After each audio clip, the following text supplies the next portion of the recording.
Саламатсыздарбы?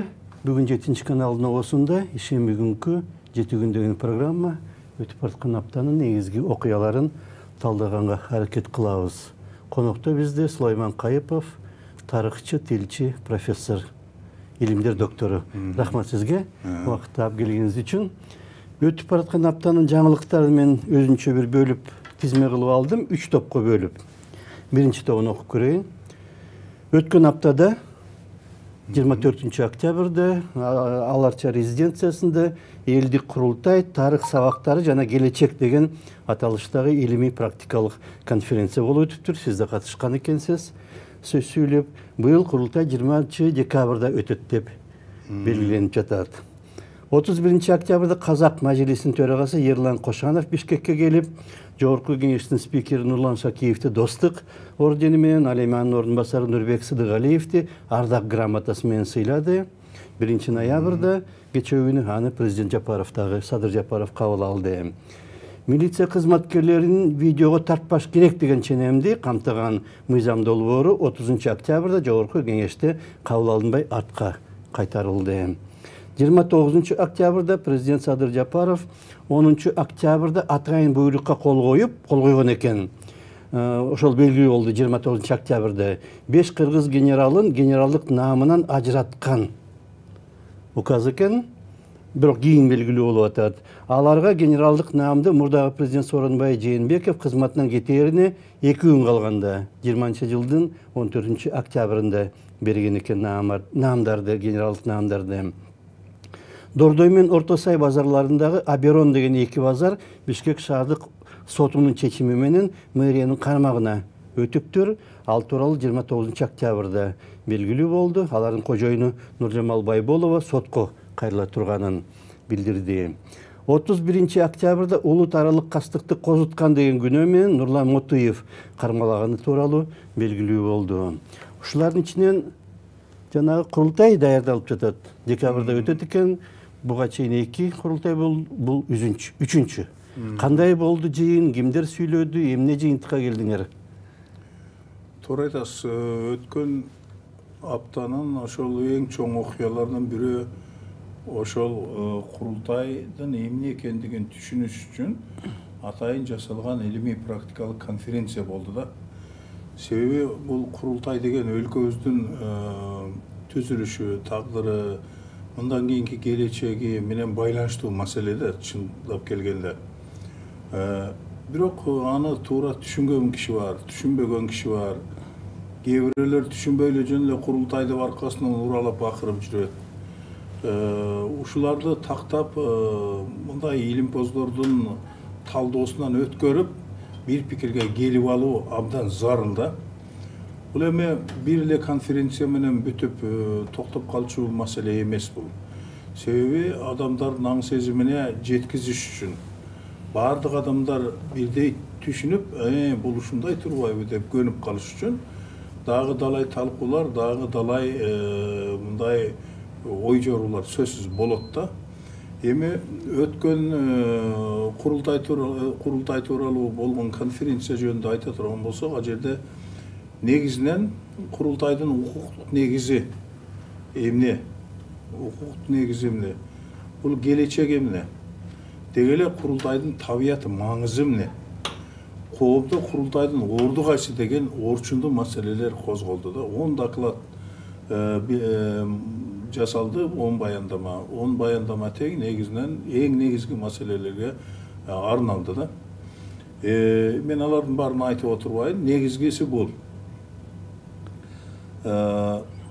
Ошол жерде мынау депутаттар да катышып отурду, бийлик өкүлдөрү катышып отурду, албетте медиа кызматкерлери катышып отурду. Анан чакырылган делегаттар бар болчу, алар катышып отурду. Эми негизинен менин оюмча курултай деген кандай болуш керек дегенде мен дагы ошол жерде баяндама жасадым. Ошо баяндама жакыныраак пикирди айтып берейин деп турам. Негизи курултайды биздин парламент мисалы үчүн өз алдынча ойлойт. Парламент аткаруу бийлиги, министрлер кабинети өзүнчө трактовка жасайды да, өзүнчө түшүндүрмө берет. Коом болсо ким каалагаса ошондой түшүндүрмө бере берет. Анан келип эле бул эл бийлиги деп аныктап атпайбы? Маселе мына ушул жерде да, ошо бийлик деген сөз болгон жерде карама-каршылык сөзсүз болот. Курултай эл бийлиги деп алып, анан ошонун тегерегинде аныктоого аракет кылган адамдар көп да. Эми биз республика деген мамлекеттин республика деген формасында жашап жатабыз. Анын конституциясы бар. Мамлекеттик идеология, улуттук идеология деген ошол конституцияга чөгөрүлөт. Биз конституцияда ушулардын бардыгын сиңирип, ошол конституцияга жазып алганбыз. Бүттү. Ошол жерде бийлик бутактары кайсыл? Алар аныкталат. Анан кейін келип туруп эле элдик бийлик курултай дегенде, өзү республика деген сөз, өзү элдик бийлик деген сөз. Туурабы? Республика деген элдик бийлик деген сөз. Себеби демократия, шайлоолор аркылуу эл өзүнүн бийлөөчүлөрдү алып келет. Депутаттарды алып келет, мыйзам чыгарат. Алар мыйзам чыгарат да, анан кийин мыйзамдын аткарылышын контролдойт. Туурабы? Анан ошолордун бардыгын коюп туруп эле курултай эл бийлиги деп аныктаганда, анда бул бийлик кайда болот? Бул бийлик Беркилер кайда кетет? Орду кайда болот? Беркилердин бийлигин бөлүшөбү? Же бардыгын үстүнөн карайбы? Же президенттик бийликти дагы мындай бөлүп алабы? Кайсы бийликке? Эми ушул маселеге келгенде түшүнүксүз нерселер көп болот да. Муну ачык айтыш керек. Бул өзү бийлик эмес бул. Бул бийлик эмес. Ошо бийликте, мисалы үчүн конституцияда белгиленген бийлик бутактарынын иштөөсүнө жардам берүүчү, ошолорго айкындык алып келүүчү, анан элдин катмарына, демократиядан ошол да, элдин катмары, суверенитеттин, бийликтин ээси өзү эл болуш керек. Ошо бийликтин ээси эл, суверенитеттин ээси эл деген ишти жүзөгө ашырыш үчүн керектүү болгон бир механизм да. Кеңеш бере турган. Ооба, кеңеш бере турган өкүлчүлүктүү деп атпайбы? Конституция абдан туура жазылган. Анан аны бийлик деп туруп түшүндүргөндө парламент эмне дейт? Анда бул бийлик болсо, анда кандай болот? Булар мыйзам чыгарып отурулабы? Же биздин чыгарган мыйзамдарды ревизиялайбы? Дейт дагы парламентте түшүнгөн бар, түшүнбөгөн бар. Негизинен көпчүлүк эле бул биздин функциябызды бөлүшкөнү келе жаткан бирдеме бар. Тартып алганы. Ооба, керек болсо тартып алганы жаткан го. Дейт дагы алар сөзсүз каршы чыгат, эч бир мыйзам өтпөйт. Өтпөй калдыбы? Өтпөйт. Аткаруу бийлиги дагы буга кызыктар болбойт. Анткени бу кандай болот? Курултай келсе, бардык жерде биздин функциябызды аткарып, айыл өкмөтү, алар булардын бардыгын контролдоп алса. Кандай болот? Курултай айтты, сен укпайм деп коебу. Курултай бизден дагы таасирдүү күчкө айланып кетеби. Анда биз аткаруу бийлиги эмне кылабыз? Жок. Деп аларга да жакпайт. Аларга да жакпайт да болбойт. Ошондой эле сот бийлиги да ойлонот. Сот бийлиги бу кандай болот? Сот бийлигинде эми эл катышат өзү негизичи. Жана народный заседатель дегендер болот эмеспи? Ошолор элдин катышуусун сот бийлиги өзү сактайт, ошо бар да. Бу кандай? Ошол тармак күчөп кетип туруп, бул сот бийлигине да кийлигишип калабы? Ал эмес тергөөгө да катышабы? Кандай болуп кетет бул? Деп ошо бүдөмүк түшүнбөгөндүгү үчүн биздин функцияларыбызды бөлүшө турган бир нерсе келе жатат окшойт дейт дагы. Эч бир киши, эч бир ушул бийлик бутактарынын эч бир өкүлү буга жан дили менен берилбейт. Берилип ушуну колдобойт. Ошондуктан буга так аныктама бериш керек да. Бул өзү менин жасаган баяндамамдын аты да ошондой болчу. Курултай улуттун улуу жыйыны деген. Курултай бул өзү жыйын эле. Бул бийлик бутагы эмес. Жанагы конституцияда белгиленген бийлик бутактарына кошулуп калган кошумча бийлик эмес бул. 5-nji döngölök. 5-nji döngölök emes. Oruslar aytıp koyat demişpe, ittin 5-nji butunday dep. Anday emes. Bul anday emes. Bul jön ele çoң жыйын. Бирок бул жыйындын эмесин аныкtaş керек. Мисалы, коммунисттердин убагында жыйындардын түрлөрү бар эле да. Заседание деген өзүнчө болот, каралчу маселелердин деңгээли жана мазмуну белгилүү болот. Андан бюро болот, бюрода карала турган маселе такыры башка болот. Анан пленум болот. Бул да жыйналышта. Пленумда такыры башка болот. Андан кийин съезд болгондо бул эң чоң жыйын. Съездде айтылгандардын бардыгы ошол жерде айтылгандардын бардыгы ишке ашырылыш керек. Мыйзам сыяктуу болот. Бул эч качан бийлик менен коомдун ортосундагы ажырымды жаратпайт. А бизде, мен себебин да айта кетейин, бизде эмне үчүн жанагындай болуп жатат? Ар ким эле өзүнүн баягы таасир берүүчү чөйрөсүн коргоп калыш үчүн жанталашып эле курултайга ичинен каршы, мындай ооз-эки макулдаса да ичинен каршы. Эмне үчүн андай болуп жатат? Себеби Кыргызстанда мисал үчүн коом менен мамлекет, эл менен бийлик. Эл менен бийликтин ортосунда, коом менен мамлекеттин ортосунда ажырым бар бизде. Мисал үчүн шайлоолордо, башка убактарда жанагы кандидаттардын сүйлөгөн, талапкерлердин сүйлөгөн сөздөрүн карап отурсаң, алар борборго келип эле бирөөнү жакадан алышка даяр да. Ал бийлик бутактарындагы жоопкер адамдарга көргүлүктү көрсөтөм. Буларга мен мындай дейм, маселени мындай коем деп тытынат да. Анан депутаттардын көбүн азыр деле байкасаңыз, булардын бардыгы ошол официалдуу бийликке каяш айтыш үчүн келген кишилер да булар.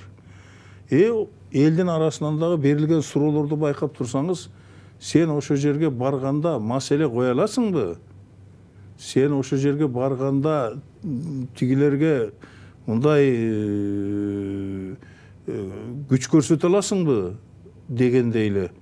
Ал эми кээ бирөөлөр болсо, мен айырга барганда эшиктерин тээп кирем деп баштайт да. Бул эмне деген сөз? Бул баягы Кыргыздын эми кийинки кездеги жаштары баары эле бир аз коом менен мамлекеттин ортосундагы ажырым болгон үчүн мамлекеттик мүлктү талкалоого чейин жетип атпайбы? Мына революция деп төңкөрүш жасашат дагы, улуттун ордосу болгон Ак үйдүн ичине кирип алып туруп, ошонун ичиндеги мүлктү талкалап атпайбы? Ал мүлк өзүнүкү да, туурабы? Өзүнүкү, анын атасынын же өзүнүн налогуна жасалган мамлекеттик мүлк. Анын бир черити сага таандык ал. Анан ошону түшүнбөйт. Мамлекет менен коомдун ортосундагы ажырым болгондугу үчүн ушундай болуп атат да. Жүрүп отуруп бизде мамлекет менен коомдун ортосундагы, эл менен бийликтин ортосундагы ажырым болбой калган убакта кай жерден эң жогорку бийликтен баары бир биригет. Мына Кытайдын чоң жыйынын алып көрөлү. Кытайдын эң чоң жыйыны ошол кадимки эле баягы съезд. Аны Кытай мамлекетин башчысы Си Цзиньпин башкарат. Эч качан эл менен коом бийликтин ортосундагы карама-каршылык жок. Биз жүрүп отуруп баарыбыз ошого келебиз да. Азыр курултайдын өзүнүн башы, секретариаты бар. Анан жүрүп отуруп эле коом менен мамлекет бириккенде баягы өлкөнүн президенти эле ошол чоң жыйынды, бүткүл улуттук чоң жыйынды чакырат дагы негизги маселелерди коюп, ошол жерден бекитет да. Ушундай деңгээлге жетишибиз керек. Биз азыр ошо курултайды калыптандыруу жолундабыз. Биз жана ажырымды курултай жапканга, ажырым болбогонго көмөктөшөт. Ошол ажырымды жок кылыш керек. Себеби бийлик элдин элге чыгуучу жолуна айланыш керек. Экинчи топ өтсөк жаңылыктарынан. Биринчиде узунураак эметип калдык. Кыскараак кылабызга экинчи, үчүнчү топторду. 28 октябрда Жогорку Кеңеште Эмгек кодексин жаңы долбоору талкууланып жатканда Илимдер Академиясынын вице-президенти Чолпонкул Арабаев пенсиялык жашка жеткен кызматкерлер менен эмгек келишимин бузуу тууралуу ойлонуп көрсө болот деп билдирди.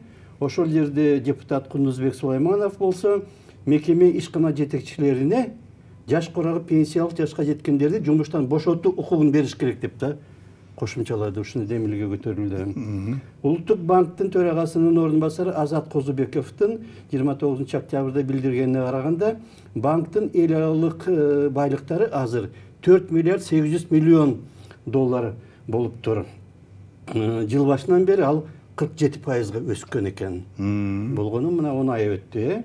Саламаттык сактоо министри Бешеналиевдин айтымында милдеттүү медициналык камсыздандыруу фондунун 25-жылдагы бюджети 8 миллиард сомдон ашат деп айтып атышат. Анын 5 миллиарддан ашыгын соцфонд берет экен. 1 ноябрда Жогорку Кеңеште 25-жылдын бюджети талкууланып жатканда депутат Айсулуу Мамашева онкология боюнча улуттук борбордун жетекчилиги оорулууларды дарылоого кызыктар эмес деп билдирди. Бишкектин чыгышындагы жаңы автовокзалда айдоочулар үчүн капсулалардан турган мейманкана ачылды. Капсулда кичинекей бир адам бата тургандай эле кичинекей жана кокон сыяктуу нерселер экен. Бир капсуланын көлөмү бир адам жатып уктап кете алып кете тургандай экен. Олжобай Шакирдин иши боюнча көрсөтмө берип камакка алынган Илимдер Академиясынын мурдагы кызматкери Жомарт Карабаев 31 октябрда үй камагына чыкты. Мурда ал Олжобай Шакирдин айткандарына экспертиза Илимдер Академиясында бурмаланып жасалган деп билдирген. Ушулардын ичинен пенсиялык куракка чыккандарды батышта термин да бар да, түшүнүк бар. Жашы боюнча дискриминациялоо деген сыяктуу. Жана жынысы боюнча, расасы боюнча, улуту боюнча деген сыяктуу эле жашы боюнча дагы дискриминация болуп кетпейбизби? Жанагыдай кошумчалар кирсе. Бизде башынан бери эле ошо жашы боюнча дискриминация эң жогорку деңгээлде бар да. Бар. Эң жогорку деңгээлде бар. Мисалы үчүн 65ке чыккандан кийин пенсияга чык дейт дагы güç kuvveti tolup turgan kişiler tecrübesi yemi gelip yemi iştey turgan kişiler üyünde oturup kalıp da anan keyin andan oğruyt den soluğu buzulat güçün kayda katarın bilbeyt da tecrübesi var köbedemde çünküp ketedi vardığı var anan çünçüp oşo kadimkidey bul uğru aylanıp ketedi da emin mınday jalp alganda dünyölük masштабта алалы. Mesela Amerikan alalı, biz Amerikanı erçip atpayız bu. Ajerde birinciden prezident bolum деп atkandardın kança jaştagılığının göreli, kança jaştalar. Oşular prezident bolum деп atsalışıp atışat, makul. Anan keyin men özümdün ele kesipteşim Nazif Şahrani деген profesör var. Oşo kişi menen telefon arkılуу süйлөшүп atынан ал эми 90га чыгайын деп калды да. Кандай жакшы эс алып атасызбы десем, bizde эс алмай жок, биз иштейбиз деп анан күлүп айтты да. Силер жактагыдай пенсияга чыгарып коет, эшикке таштап коет деген жок бизде. Бизде адамдын күчү канча болсо ошону аягына чейин пайдаланат. Акыл күчү болобу, физикалык күчү болобу, ошол акырына чейин пайдаланат. Бизде адам күчүнүн жөн эле пайдаланылбай калышы бул жакшы эмес нерсе болуп эсептелет. Ошондуктан биз өнүгө табыз деди да. Анан мен муну ойлоп көрсөм, чындап эле ошондой экен да. Мына бизде жаштарыбыз башка өлкөгө кетип калып, ошол жактыга иштеп атат. Энергиясын өзүнүн ар бир киши аккумулятор сыяктуу бир энергияны алып жүрүүчүсү да. Ошол энергия менен ушул өзүбүздүн Кыргызстанда иштеп бир нерсени өзгөртсө жакшы болбойбу беле? Анан кийин антимынткичелик 65ке чыгып калып атат. 65ке чыккандан кийин анан таптакыр эле эч нерседе жоксуң деп түртүп салып атат да. Туура эмес да. Мен абдан көп билем. Көп кишилерди билем. Сана десе 100дөн ашык киши санайм мен. Себеби булардын бардыгы мына азыр жаштарды алыш керек, жаштарды кызматка алыш керек, жаштарды иштетиш керек деген саясат болуп атабыз. Туура. Саясатта каталык жок. А бирок ошол жаштарга илгери наставник деп койчу беле. Дечи эмес беле. Сөзсүз түрдө тажрыйбасын бөлүнгөн преемственность жана салттуулук болуш керек да. Ошол салттуулукту сакташ үчүн сөзсүз түрдө мурдагы тажрыйбалуу кишилерден болуш керек да. Мына Садовничий канча жашта азыр Москвадагы Москва университетинин МГУнун ректору. А бизде 65ке чыккандан кийин бүттү кет. Азыр кээ бир университетте 70ке чыккандан кийин чыгып кет деп атыптыр. Андай болбойт да. Илимде айрыкча мына гуманитардык илимдерде адамдар 70-80ден кийин иштейт чындап келгенде. Анан ошол убакта бизде түртүп салса болбойт. Мен жанагы Чолпонкул Исаевичтин айтканын бир жагынан ал дипломатия бир жагы. Экинчи жагы ал ошол жердеги талкууда жумшартып атат да, ойлонуп көрүш керек деп. Ал эч качан аны жактабайт. Бирок ойлонуп көрүш керек деп ошол процессти токтотуп коюп атат да. А калгандары жанагы директорге жана башкаларга ошондой мүмкүнчүлүк бериш керек, укук бериш керек деген ал таптакыр мыйзамга туура келбеген нерсе да. Жанагы жашы боюнча дискриминация дегендин эң жогорку трибунадан айтылышы мына ошол болуп эсептелет да.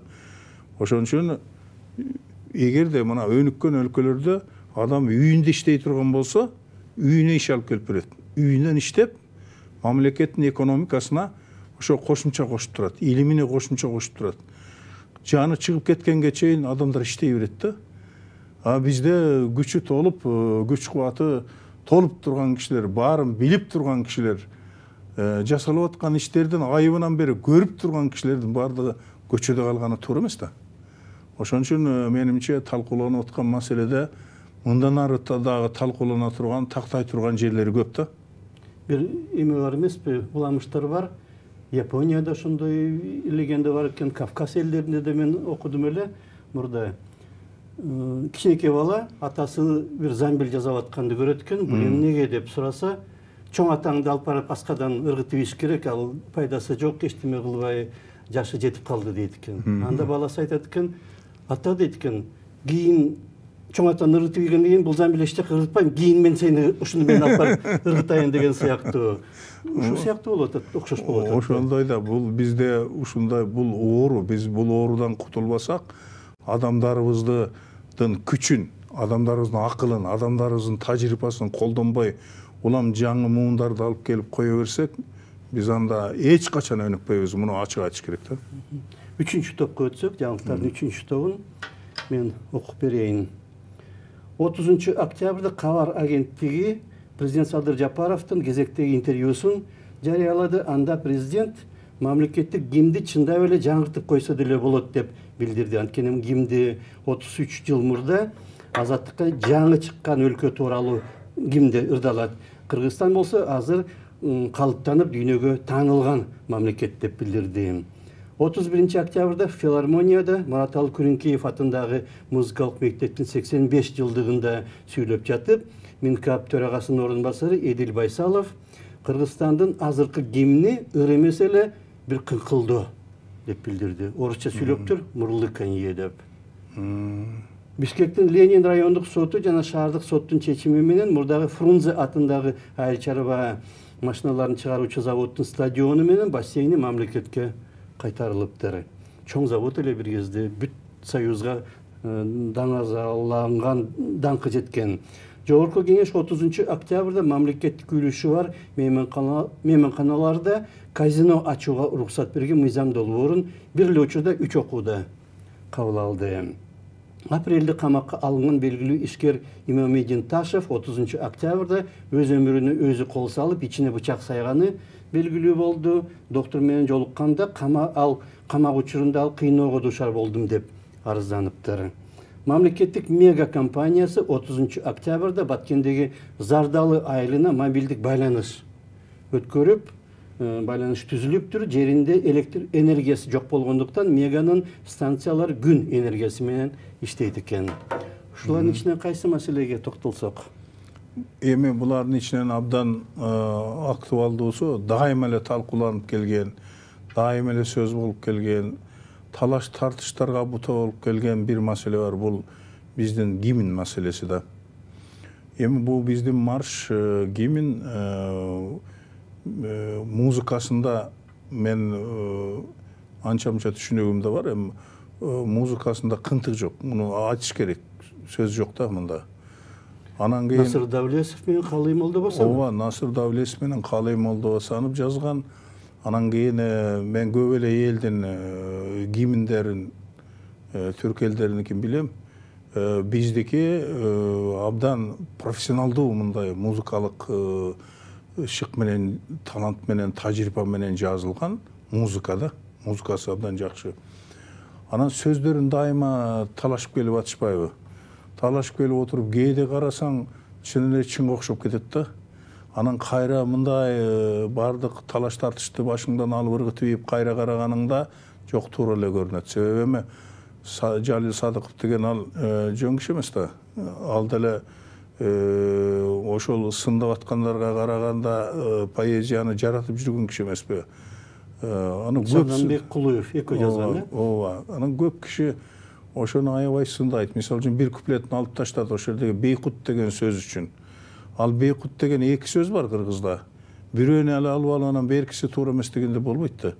Бейкут эл дейт, бейкуттукта жаткан эл дейт. Андай бар да сөз. Ал Токонбаевдин, Түгөлбайдын чыгармаларында бар да. Бейкуттукта жаткан эл, бейкут элим деген.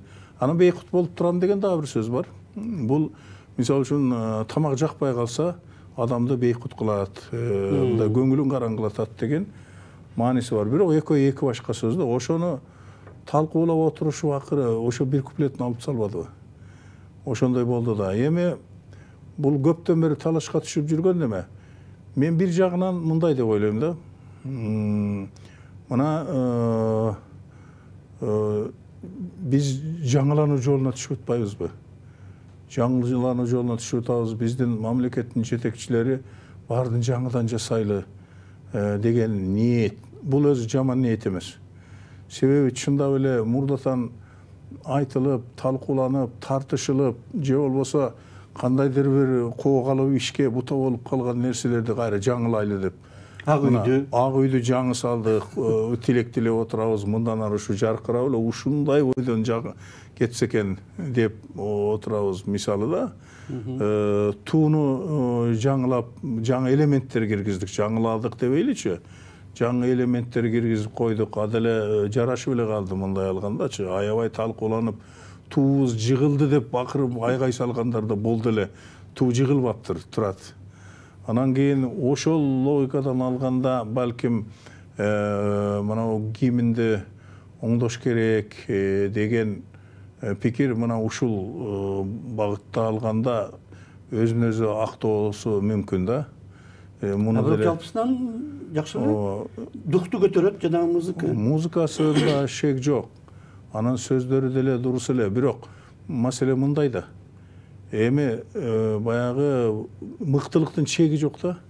Айрыкча текст, ыр түрүндөгү текст чеги жок. Аны андан да мыкты кылса болот, кийин келип дагы бирөө андан да мыкты кылам дей берсе болот. А бирок негизи мына гимн сыяктуу символго айланган нерселердин улам эле козголуп анан талкууга бутуу боло бергени бул жакшы эмес да. Эгерде өзгөртүлө турган болсо ошол бойдон такыр тилек тилеп ушундан кийин такыр өзгөрбөсүн деш керек. Мисалы ким Түркиянын гимн жазганда, ошону жазган киши ыйлап отуруп жазганда, анан айткан экинчи бир түрккө, түрк акырына ушинтип гимн жазып ыйлап отурганды насип кылбасын деп тилек тилеген да. Аяктап баратат. Ну жакшы эметкен экен. Чын эле түбөлүк боло турган нерсе да. Түбөлүк боло турган нерсе. Ошону эгерде такыр жаңылап туруп жасайлы деген баягы идея боюнча болсо, балким айрым сөздөрүн мурдагы куплетти деле кайра кошуп туруп, аны деле айрым сөздөрүн оңдосо болот. Бирок жанагы эгемендикти такыр алдык биз, азаттыктын жолуна түштүк, таптакыр бекидик. Азаттык деген 1000 жылдарда бекийт. Азаттык деген 10 жылда, бир кылымда бекип калбайт. Ал 1000 жылдап бекийт. Ал сөздөрдө менимче кымтык жок болуш керек. Рахмат сизге, убактыбыз да аяктап калды. Сиздер 7 күн деген программаны көрдүңүздөр 7-чи каналда. Биз бүгүн өтүп бараткан аптанын негизги окуяларын талдаганга аракет кылдык. Бизде конокто профессор Сулайман Кайыпов болду. Рахмат сизге. Сизге да рахмат. Саламат болуңуздар.